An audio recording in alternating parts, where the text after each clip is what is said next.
You open your eyes for the very first time. And somewhere deep inside you, something ancient and enormous has already decided your fate. Congratulations, you are an Eldian, a subject of Ymir, and somewhere in the chain of history that stretches back 2,000 years, one of the 9 titans has just found its next host. That's the good news. The bad news? A countdown just started, and you don't even know it yet. Let's talk about where you are.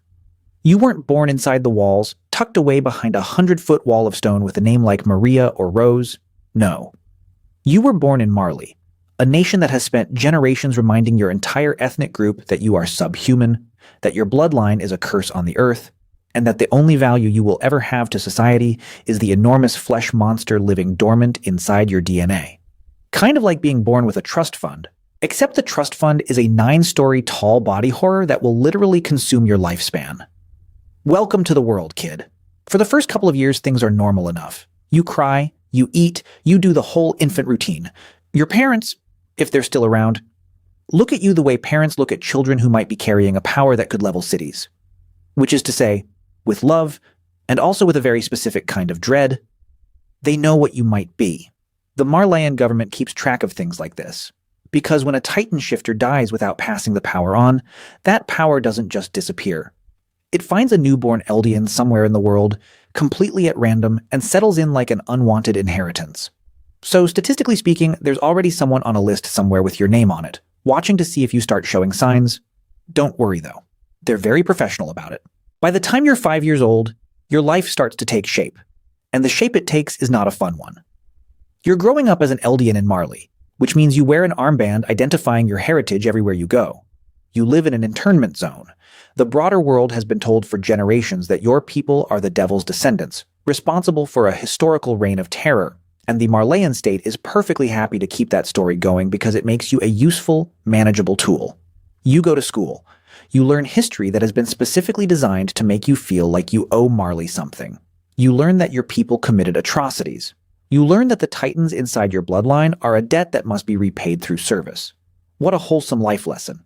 Now here's where things get specifically terrible for you, as opposed to just generally terrible for every Eldian alive.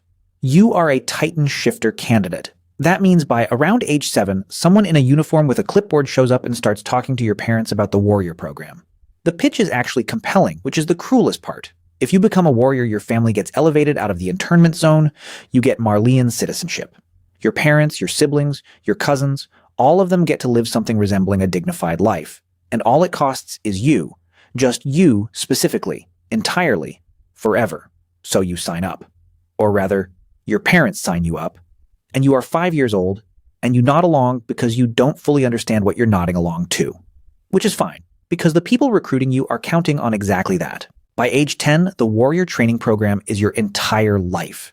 You wake up before dawn, you run, you train. You compete against other Eldian children for the right to be selected as one of the 4 candidates who will actually receive a Titan power. The other kids are not your enemies exactly, but they are also your competition, and the thing you are competing for is a power that will kill you in 13 years. You don't fully know that yet. You know pieces of it, but your trainers don't exactly lead with the mortality clause in the recruitment brochure. What they do lead with is honor and duty, and how important you are, and how much your family is counting on you. And if you are a certain kind of child, a serious child, a child who wants to matter, that lands exactly as hard as they intend it to. Around this age, you are old enough to learn about the curse of Ymir.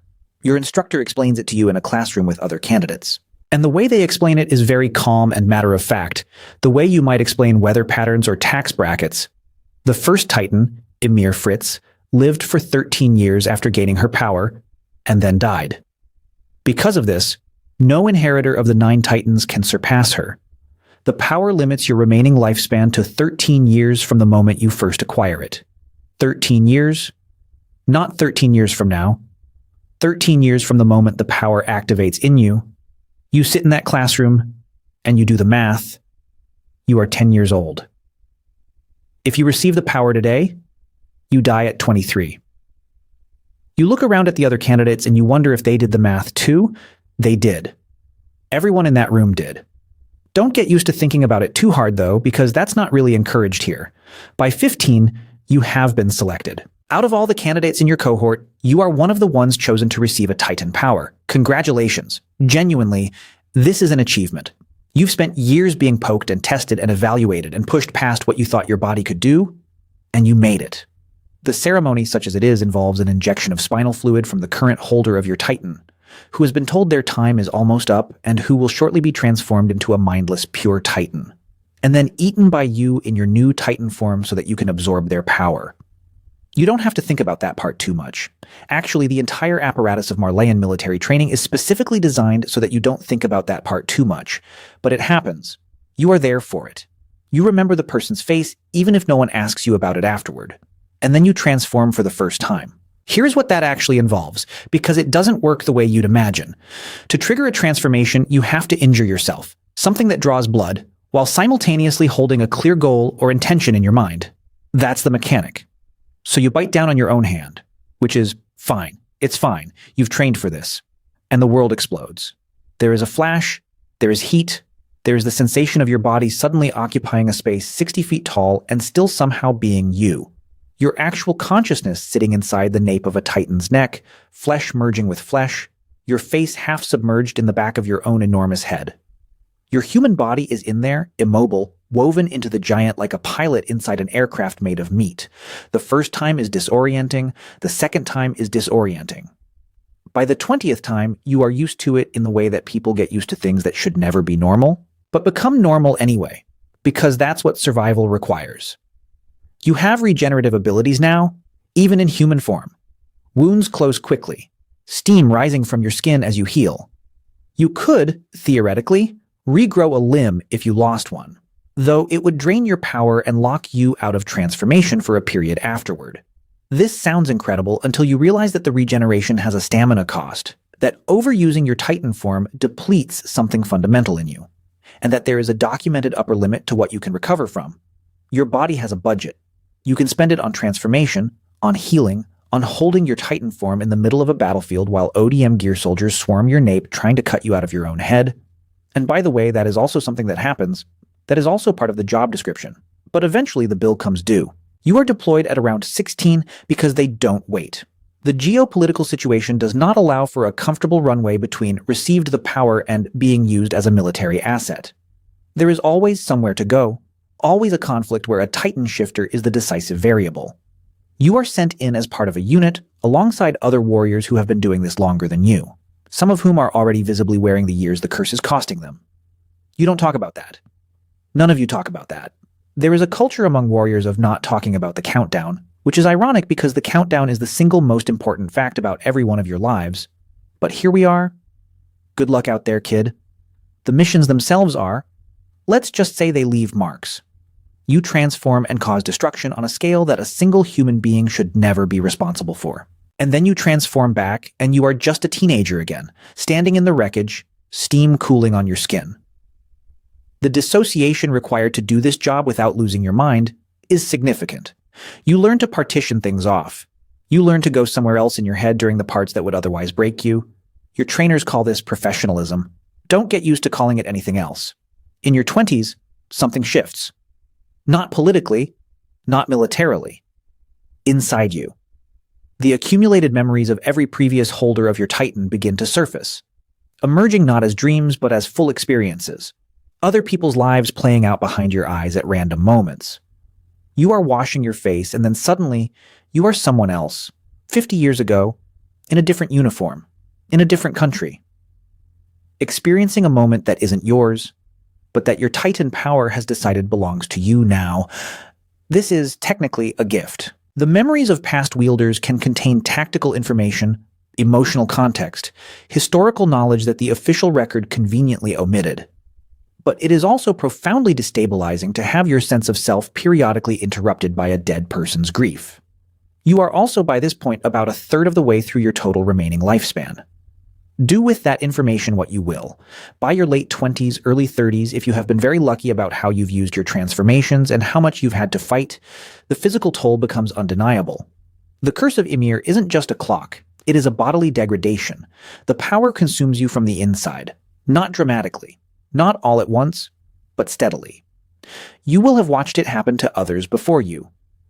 Uri Rice, who held the founding titan before Historia, aged visibly, rapidly, in his final years, a young person becoming old at a speed that has no natural explanation. Tom Saver, the Beast Titan holder who mentored Zeke Yeager, ultimately chose to pass his power on through a specific act of surrender. This is the path. This has always been the path. The power was never yours to keep. You were always just holding it for the next person. The question you start asking yourself around this time, the one that keeps you up in whatever passes for nights off when you are a military weapon living on borrowed time, is not whether you will die. That was decided before you were old enough to understand what a decision was. The question is whether any of it meant anything, whether the family you sacrificed your childhood to protect is actually safer, whether the cause you were handed was worth the decades you won't get to live, whether the person you have become, someone who can transform into a catastrophic weapon, someone who has caused deaths in service of a nation that still considers you subhuman regardless of how well you perform, whether that person is someone you would have chosen to be, if choosing had ever been on the table, it wasn't. And the brutally quiet truth of your life, the thing that settles in during those long, still moments between missions, is that it never was. But here's the thing they don't tell you in that childhood classroom when they're explaining the curse of Ymir very calmly as if they're describing weather patterns. Here's the part that the Marleyan military didn't factor into their calculations, the wrinkle in the weapon as person equation. Somewhere in the middle of all of it, the training and the transformations and the countdown and the missions that leave marks, you made connections. A person you trusted. Maybe more than one. People who knew what you carried and stayed anyway. That's not in any briefing document. It doesn't advance any strategic objective. It just happened the way inconvenient human things happen, quietly and without permission. And those connections, late, small, real, are the thing that your power couldn't touch. The thing the curse couldn't count. You had 13 years from the moment the power claimed you. In the final accounting, you used most of them becoming what other people needed you to be.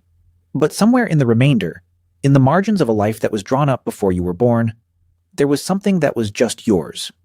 Not bad for someone whose fate was sealed the day an ancient king refused to let a slave's power die with her. You open your eyes for the very first time, and somewhere deep inside you, something ancient has already decided.